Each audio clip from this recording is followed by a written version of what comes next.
আমরা এমনিটুক করবো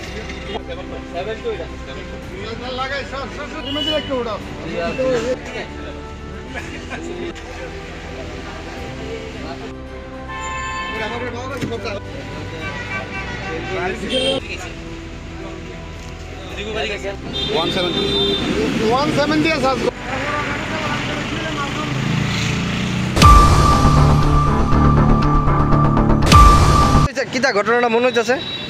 ঘটনা কিতা মনে হইব পেছন দিয়ে মারছে সামনে তো মারানো কোনো রক্ত দেই না পেছন তো না মারলে গাড়ি এমন গ্যাস হইবা কেমনে এটা তো কেউ ঠেলে নিয়েছে না ঠিক আছে না ওইটা পেছন দিয়ে মাইরের দায়িত্ব না এটা ঢুকাইছে কিন্তু সামনে যাবার কোনো গাড়ির ফাঁকা দাগও নাই এটা কোন জায়গা এটা হচ্ছে রাস্তা মাথা ঘটনাটা কোন সময় মনে হইতেছে এটা তো খুবই সম্ভব রাত্রি হয়েছে কারণ তুই তো দেখছে না তোর তো রাত্রি হয়েছে সকালে হলে তো সবাই দেখলে প্রশাসনকে আইছে না এখনো তো কেউ আইছে